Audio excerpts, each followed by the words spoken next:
할렐루야.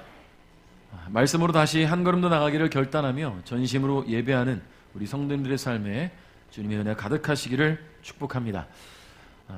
계속해서 뉴스 볼 때마다 걱정인 것은 전 세계가 코로나19로 비상에 걸렸다는 거죠. 지금 미국이 엄청나게 많은 확진자 또 사망자가 나오고 있는 상황이고, 어떻게 보면 한때 한국인 입국 금지를 시행했던 세계 많은 나라들이 오히려 한국의 이 코로나19를 대응하는 그런 모습에 감탄하기도 하고, 또 한국이 시행하고 있는 코로나 대응 방안 및 의료 체계들을 도입하고자 하는 일들이 많이 벌어지고 있습니다. 이탈리아를 비롯한 유럽 국가들이나 이런 미국 등이 코로나 감염자가 엄청나게 증가하고 있는 나라들인데요.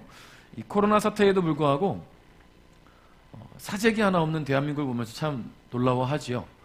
지금 보니까 인터넷 떠도는 짤을 보면 미국의 한 가정집이에요. 포커를 하고 있는데 판돈이 뭐냐면 휴지를 이렇게 쌓아놓고 판돈으로 걸면서 포커를 하는 그런 사진이 돌더라고요. 그래서 대한민국은 지금 사재기가 없어요. 참 신기하고도 놀랍게도. 그래서 이런 모습에 외국에서는 많이 감탄을 하고 있다고 합니다. 제가 지난주 25일이었나요? 뉴스를 보다가 깜짝 놀랐는데, 지난 25일에 인도에서는 21일간 이동금지 및 자택 칩거 명령을 정부 차원에서 내렸어요. 그러니까 집에만 있어라. 21일 동안 나다니지 말아라. 이 인도의 대통령인가요? 방송을 통해 뭐라고 말하냐면 21일 참는 게 낫지 21년 먼저 가는 것보다 낫다, 이렇게 얘기를 하더라고요. 그러면서 이제 뉴스에 방영된 모습은 뭐냐면 경찰들이 이만한 몽둥이를 들고 밖에 나온 사람들을 때리는 거예요. 오토바이 타고 오는 사람을 막 때려서 넘어뜨리고 얼차려주고 막 이러면서 왜 돌아다니냐, 왜 말 안 듣냐, 때려서라도 집에 보내겠다라는 거죠. 그런 모습들을 보면서 대한민국 참 살기 좋은 나라구나. 상대적으로 그런 느낌이 들기 시작했어요. 그래도 우리나라는 그래도 시민의식이 있고, 그래도 서로 돕고 힘쓰며 이 위기를 극복해 나가려고 하는 그런 노력들이 있다는 것이 참 감사하다는 생각이 들었습니다. 많은 이들이 자신의 삶에 만족하지 못하고 살아가곤 합니다.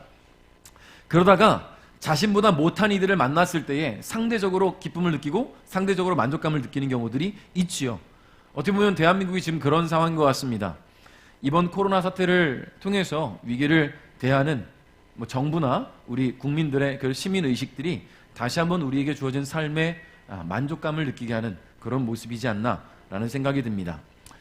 자, 오늘 이 아라바 광야에서 가나안 입성을 앞둔 이스라엘 백성들, 즉 출애굽 2세대들은요 모세를 통해 출애굽 이후에 이스라엘에 지나온 모든 과정들을 말씀을 통해 듣게 됩니다.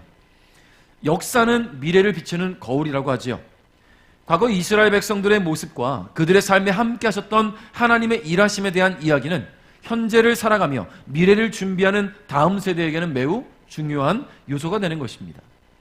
여러분, 지금 이 코로나 사태가 우리가 대응하는 모습들이 이제 훗날에 또 다른 바이러스가 창궐하였을 때에 하나의 거울이 되는 거예요. 어떻게 대응했고 어떻게 이것들을 극복해 나갔는지가 후대에서는 또 하나의 역사처럼 본보기처럼 비춰지게 되는 것입니다. 여러분, 이스라엘의 모습이 바로 그랬습니다. 이스라엘 백성은 일찍이 가데스 바네아에서 가나안 땅을 정탐한 자들의 불신앙적인 보고를 통해 낙심과 원망으로 가득했었어요. 그래서 이 사건으로 인해서 하나님은 그들의 가나안 입성을 지연시키셨습니다. 40년 전에 들어갈 수 있었는데 막으셨다라는 거예요. 그리고는 이 이스라엘 백성들을 광야를 돌리셨어요. 뺑뺑이 돌렸다는 표현을 쓸까요? 뺑뺑이 돌리셨어요. 정신 차릴 때까지. 정신 차리는 게 어떻게 차려질까? 그들의 끊임없는 불평과 원망과 불신앙적인 요소들이 해소되고 해결되길 바라셨지만 이 40년의 기간 동안에 출애굽 1세대들은 여전히 불평하고 여전히 원망하고 여전히 하나님 앞에 불신앙적인 불순종의 모습들을 보여왔다라는 거예요. 결국 어떻게 됐습니까? 이 40년은 출애굽 1세대가 끝이 나는 기간으로 그렇게 지나가게 될 수밖에 없었다는 것입니다. 자, 이제 그렇게 40년의 시간을 보내오고 이제 이 가나안 입성을 앞둔 출애굽 2세대들 앞에 모세는 하나님께서 그들과 어떻게 함께 하실 것인지에 대해서 말씀을 통해 알려주시고 있다는 거예요. 여러분, 하나님에 대한 신뢰가 무너지는 상황에서는요, 약속의 땅 가나안을 차지할 수가 없다라는 것을 알려주고 싶은 거예요. 여러분, 1절에 이렇게 말을 해요. 그 후에 우리는 발길을 돌려 여호와께서 말씀하신 대로 광야길을 따라 홍해 쪽으로 갔소. 우리는 여러 날 동안 세일산에서 맴돌았소. 여러분, 가나안을 지척에 두고도 가나안을 향해 갈 수 없는 이스라엘은요, 하나님의 명령에 따라 이 광야로 들어가게 됩니다. 모세는 지금 여러 날 동안이라고 이야기를 했어요. 여러 날. 이 여러 날이 며칠을 이야기하는 게 아니에요. 무려 38년이에요. 38년을 광야를 돌아요. 왜 40년이냐면 이제 이곳에 또 들어가야 되니까. 자, 38년을 이야기합니다. 이스라엘이 가나안을 앞에 두고 긴 38년의 시간을 방황할 수밖에 없었던 것은 그들의 삶에 함께 하신 하나님에 대한 감사와 그분으로 인한 만족이 없었기 때문 아니겠습니까? 그들은 지옥 같은 노예의 삶을 끝내주신 하나님의 은혜를 기억하지 못했어요. 여러분, 430년이에요. 노예 생활이. 태어났어요? 행복한 가정에 태어나야 되는데, 물론 가정은 행복할 수 있겠죠. 태어나고 보니까 노예야. 살다 보니까 노예로 살아요. 또 결혼을 했어요? 또 애를 낳았어요. 내 사랑하는 애가 또 노예야. 이런 시간이 430년이에요. 주권도 없이 자신의 의지대로 무엇을 할 수 없는 그런 삶을 430년을 살았는데, 그 생활을 청산하게 하시고 자유를 주신 하나님의 은혜를 기억하지 못한다. 그게 이스라엘의 모습입니다. 눈앞에 보이는 문제와 위기, 어려움 때문에 하나님을 향한 시선을 돌려버리는 겁니다. 하나님의 약속을 믿지 않고 회개하지 않는 이스라엘 백성은 약속의 땅을 바로 눈앞에 두고 먼 길을 돌아가야만 했습니다. 여러분, 그들은 하나님 명령에 따라 세일산을 맴도는데요. 자, 그 오랜 기간을 이 세일산을 중심으로 돌았다는 이야기가 아니에요. 세일산을 중심으로 하는 세일산맥 전체를 돌았다는 이야기인데요. 자, 이 세일산맥은 보통 어떻게 우리가 보냐면, 세일이라는 곳은 에서의 후손 에돔이 기업으로 받은 지역을 이야기해요. 즉 세일 지역은요, 에돔 지역이에요. 에서의 후손들의 땅이에요, 한마디로. 자, 이 영토를, 이 에돔 족속에 살던 영토를 중심으로 남북을 가로지르는 거대한 산맥이 있는데, 그게 바로 세일 산맥이었습니다. 자, 이 산맥은 남서쪽으로는 아카바만이라는 곳까지 뻗어 있고요. 동서로는 동쪽의 사막지대에서부터 서쪽의 아라바 광야까지 이르는 고지대 전체를 세일 산맥이라고 이야기해요. 자, 그래서 오늘 본문에는요, 특별히 출애굽 2세대가 지금 모여있는 곳이 어디라 그랬어요? 우리가 신명기 1장에 보니까 아라바 광야에 모여서 지금 모세를 통해 말씀을 듣고 있어요. 자, 이 아라바를 중심으로 한 가나안 남쪽 지역의 산악지대를 지칭하는 것으로 볼 수 있습니다. 그러니까 이 세일산맥의 아랫지방으로 지금 광야를 도는 거예요. 오랜 시간 광야의 시간을 통해서 연단하시고 단련하시는 하나님께서는 다시금 이스라엘이 갈 길을 알려주시는데, 3절을 한번 읽어볼까요? 같이 시작. 너희가 이 산지에서 충분히 맴돌았으니 이제는 북쪽으로 가거라. 아멘. 자, 38년의 광야에서의 시간은 단순히 버려진 시간이 아닙니다. 허비된 시간이 아니었어요. 하나님은 여전히 그들과 함께 하셨고요, 그들의 삶에 역사하셨어요. 그리고 이제 그들에게 새로운 비전을 주시는데, 여러분, 지난 38년 동안 그들은 목적지가 없습니다. 그냥 광야를 떠도는 거예요. 그러니까 구름기둥, 불기둥이 인도하는 대로 따라가는 거예요. 그냥 목적지가 없어요. 비전이 없어요. 근데 이제 하나님께서는 이 불순종하고 불신앙적 태도를 보였던 출애굽 1세대가 이 시간들 속에 생을 마감하고 이제 다시금 생을 이어나갈 출애굽 2세대가 태어나니까 하나님께서는 본격적으로 그들과 함께 하시는 은혜를 보이시기 시작했다라는 거예요. 무엇을 통해서? 바로 비전을 통해서 말입니다. 그 비전이 뭐였습니까? 북쪽으로 가거라. 북쪽으로 가라는 거예요. 비전의 방향은 북쪽이었습니다. 이스라엘이 나아가야 할 확실한 방향은요, 하나님께서 제시하시는 곳이에요. 내가 가고 싶다고 가는 것이 아니라 하나님께서 제시하시는 곳으로 가는 것이 비전이라는 겁니다. 더욱 이것은 단순히 북쪽의 어딘가를 지칭하는 게 아니에요. 지금 아까 얘기했잖아요. 세일산맥, 이 남쪽 지역에 지금 떠들고 있다면 북쪽에 뭐가 있습니까? 가나안이 있는 거예요. 가나안. 가나안이 뭐예요? 약속의 땅, 하나님께서 이스라엘에게 기업으로 주시겠다고 약속하신 그 땅에 있는 곳이 바로 북쪽이라는 거예요.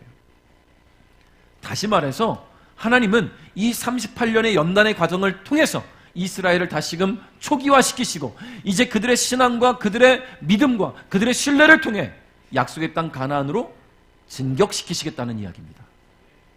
할렐루야. 여러분, 비전은 늘 우리에게 주어지기 위해서 기다리고 있어요. 하나님은 우리에게 늘 비전을 주시고자 하지만 우리가 준비되지 못하니까 받지 못하는 거죠. 성도 여러분, 여러분의 삶 가운데 의미 없이 지나간 것 같은 그런 순간들이 있습니까? 허비한 것 같다고 여겨지는 그런 순간들이 있을까요? 하나님은 그 어떤 순간에도요, 우리를 떠나지 않으십니다.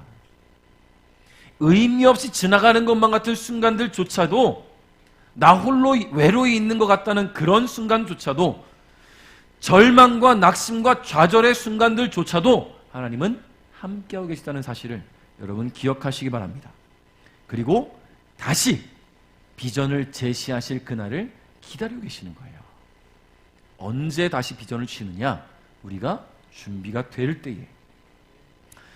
여러분, 이스라엘이 다시금 비전을 받은 것은 이스라엘의 썩어진 것들이 다 사라지고 난 뒤였습니다. 14절입니다. 시작. 가데스 바네아를 떠나 세렛 골짜기를 건너기까지는 38년이 걸렸소. 그동안 여호와께서 맹세하신 것처럼 가데스 바네아를 떠났을 때의 군인은 다 죽었소. 아멘. 다 죽었대요. 불신앙과 불순종의 모습, 그런 삶의 태도, 그런 이들의 모습이 다 사라지고 난 뒤에야 하나님은 다시금 비전을 주시는 거예요. 여러분, 삶이 무의미합니까? 삶이 뭔가 열리지 않는 것 같습니까? 내 삶은 왜 이럴까? 고민이 되십니까? 하나님은 왜 내게는 꿈을 안 주시고 비전을 안 주실까? 여러분, 내 썩어진 것들이 아직 다 안 사라지니까 그런 거죠. 다 꺾여지고 사라질 때에 하나님께서는 다시 나에게 비전을 주신다는 것입니다. 광야에서의 38년은 불순종의 열매가 썩어서 떨어지고 불신앙의 뿌리가 말라버리는 과정이었습니다. 불순종과 불신앙으로는요, 하나님의 비전을 받을 수가 없어요. 여러분, 여러분의 삶 가운데 말라 비틀어 있는 썩은 나무는 혹시 무엇입니까? 하나님께서 새롭게 주실 비전을 지연시키는 요소가 과연 무엇일까? 우린 자신을 돌아봐야 되는 거예요. 그것이 정리돼야 됩니다. 하나님으로 만족하지 못하고 인간관계로, 물질로, 즐거움을 주는 다른 어떤 일들로 채우려 했던 우리의 썩어진 생각과 자아가 정리되어야 된다는 이야기예요. 오늘 여러분의 그 모든 것들이 정리될 수 있기를 주님의 이름으로 축복합니다. 4절 한번 읽어볼까요? 4절, 5절 시작.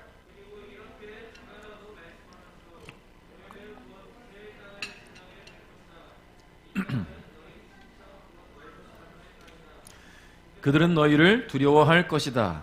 그러나 매우 조심하고 그들과 다투지 마라. 그들의 땅은 너희에게 조금도 주지 않을 것이다. 나는 세일 산지를 에서의 몫으로 주었다. 아멘.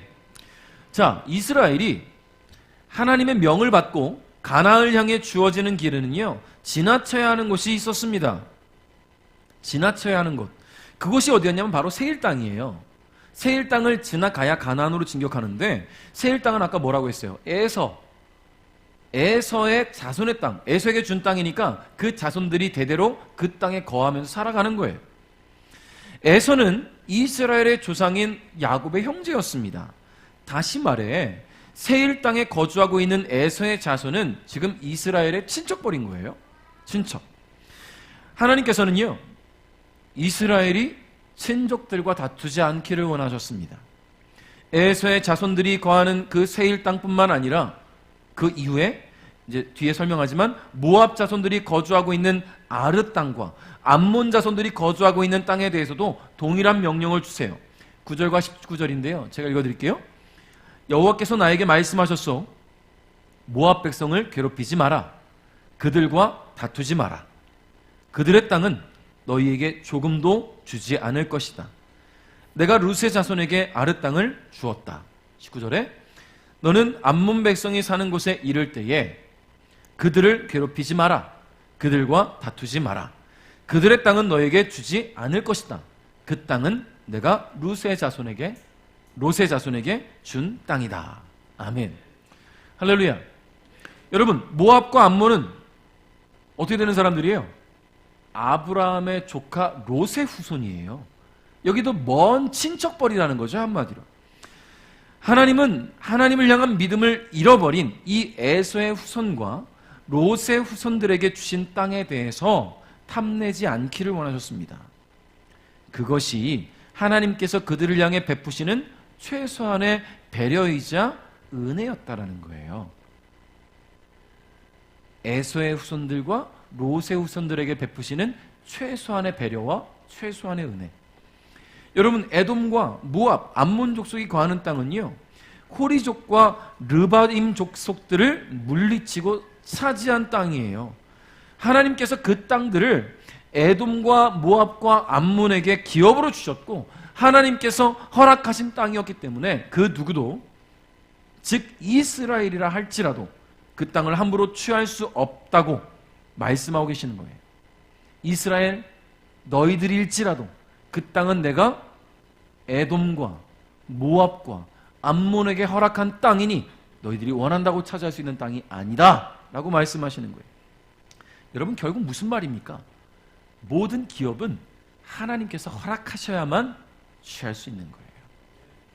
할렐루야. 여러분, 이것은 이제 가나안을 향해 가는 이스라엘에게 있어서는 굉장히 큰 힘이 되는 말 아닙니까? 하나님이 허락하시니까 지금 하나님 믿지 않고 있는 저 에돔 땅도 그들에게 그냥 주어진 땅으로 쓰는 거예요.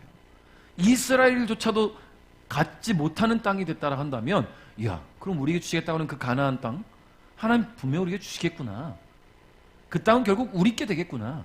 하나님 우리와 함께 하시고 우리에게 허락하셨으니 그 땅이 우리의 기업이 되겠구나. 우리 자손 대대로 살아갈 수 있는 땅이겠구나. 여러분, 그런 믿음이 생기는 거 아니겠습니까? 여러분, 결국이요, 하나님이 허락하셔야 되는 거예요. 할렐루야. 여러분, 지금 이 코로나 사태가 장기화되면서 많이 어렵습니다. 문 닫는 가게들이 막 생겨나고 있고요. 기업들이 어려워지고 있어요.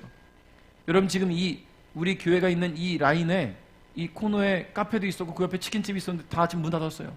그냥 문 닫은 게 아니라 폐업이에요. 다 정리됐어요, 지금. 뿐만이겠습니까? 수많은 곳곳에서 많은 실업자들이 나오고 가게들이 문 닫고 있어요. 그러면서 많이 두려워하고 힘겨워합니다. 우리는 기억해야 될 것은 하나님께서 이 때를 통해 우리에게 무엇을 원하실까? 하나님께서 이 때를 통해 우리에게 무엇을 요구하실까? 여러분, 이스라엘은 무려 38년이었어요. 38년을 돌리셨어요, 뺑뺑이를. 지금 우리가 이 사태가 터지고 이제 세 달 차 되나요? 2달인가요? 자, 언제까지 이 시간이 진행될지 몰라요. 그러나 우리가 기대할 것은 뭐냐면 하나님께서는 결국 정리하시고 우리가 다시금 나아갈 길을 마련하실 것이다. 여러분, 절대 하나님을 향한 그 신뢰를 잃지 않길 바랍니다. 하나님을 향한 믿음을 잃지 않길 바랍니다. 하나님께서 다시금 내게 주실 그 비전을 바라보시고 주어진 삶에, 주어진 은혜에 만족할 수 있기를 주님의 이름으로 축복합니다. 여러분, 이스라엘은 하나님께서 약속하신 땅이 있었어요. 괜히 지나가는 길에 남의 땅에 관심 가질 필요가 없어요. 그럼에도 불구하고 이렇게까지 이스라엘에게 강하게 말씀하시는 이유는 사람에게는 잠재되어 있는 욕심과 욕망이 있기 때문 아니겠습니까? 여러분, 사람의 마음에는요, 욕심이 있어요. 욕망이 있다라는 거죠. 더 좋은 것을 갖고 싶고 더 많은 것을 갖고 싶은 욕망이 있다라는 이야기입니다. 왕으로서 모든 것을 다 갖고 있었고 모든 것을 누릴 수 있었음에도 불구하고 충성스러운 부하의 아내에게 마음을 빼앗겨서 살인과 간통을 저질렀던 다윗만 봐도 그래요. 하나님께서 인정하셨던 최고의 예배자였던 다윗이 욕망에 사로잡혀서 그런 큰 죄를 저지르게 될 줄 누가 알았겠습니까? 여러분, 이스라엘 역시 이 욕망에서 자유로울 수는 없지 않겠습니까? 사람인데? 그 욕망을 채우기 위해 불필요한 피를 흘릴 수도 있고 이로 인해 고통과 아픔이 뒤따를 수도 있다는 이야기예요. 서로 간에 고통과 아픔을 남길 수밖에 없는 이 욕망은 이미 주신 은혜에 만족하지 못할 때에 크게 드러나게 되지요. 그래서 하나님께서는 잊지 말라고, 좀 제발 기억하라고, 내가 너희를 얼마나 사랑했는지, 너희를 어떻게 생각했는지, 내가 너희들 필요를 어떻게 채웠는지 기억하라고 말씀하시는 것입니다. 6절 7절 읽어볼게요. 시작. 너희가 음식이 필요하면 돈을 주고 사 먹어야 하며 물 또한 돈을 주고 사 먹어야 한다. 너희의 하나님 여호와께서는 너희가 하는 모든 일에 복을 주셨다. 이 넓은 광야를 지나는 동안에 너희를 지켜주셨으며 이 40년 동안 너희 하나님 여호와께서 너희와 함께 계셨도다. 그리하여 너희에게는 부족한 것이 하나도 없었다. 할렐루야. 하나님은 이스라엘이 광야를 지나는 동안 늘 함께 하셨어요. 늘. 하나님께서는 그들이 가는 길을 지키셨고요.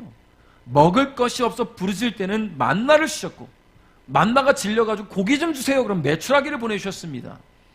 갈증으로 고통받을 때에는 엘림을 만나 목마름을 해결하게 하셨고요. 하나님은 그렇게 늘 이스라엘과 함께 하셨어요.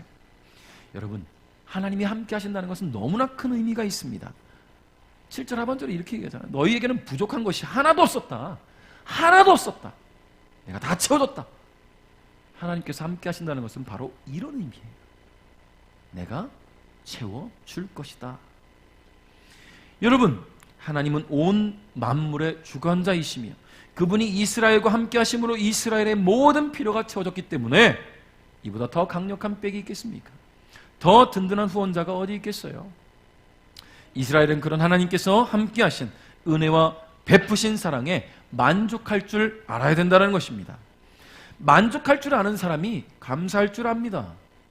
할렐루야.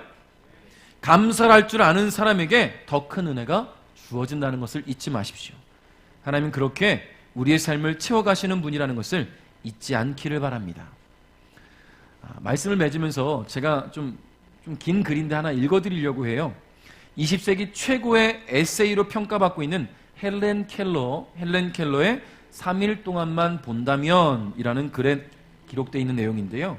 제가 쭉 읽어드릴 테니까 한번 조용히 들어보십시오.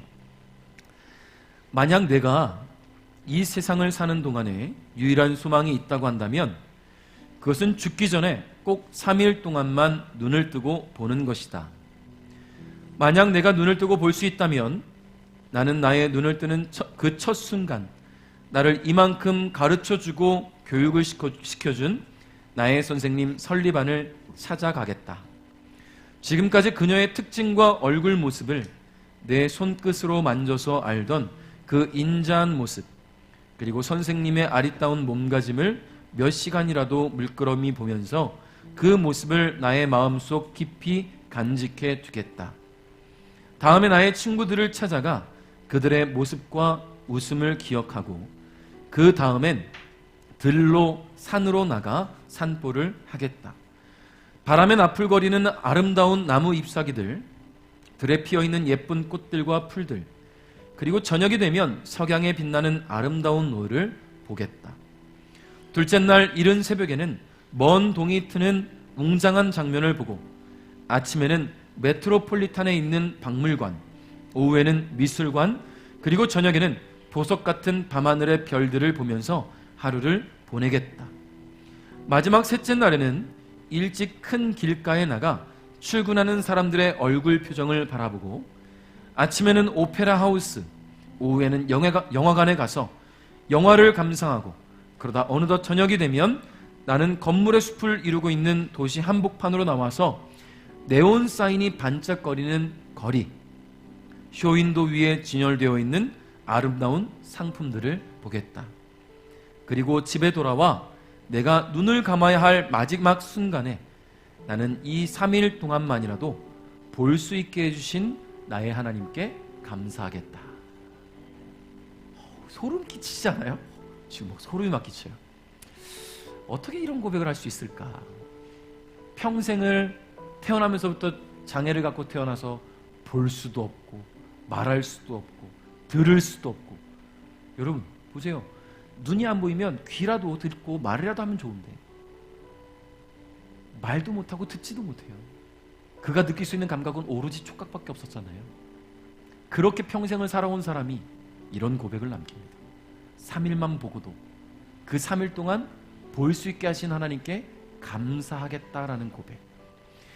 여러분들은 감사할 수밖에 없는 수많은 이유들을 가지고 살아갑니다. 그럼에도 불구하고 감사하지 못하는 것은요, 하나님 한 분으로 만족하지 못하기 때문이에요. 주어진 삶에 만족하시기 바랍니다. 하나님 한 분만으로 만족하시기 바랍니다. 이 코로나 사태 가운데서도 함께 하신 하나님의 은혜, 어려움과 위기 상황 속에서도 강건케 하시는 그 하나님의 은혜를 기억하며 늘 만족하는 삶을 살아가는 저와 여러분이 되기를 주님의 이름으로 축복합니다.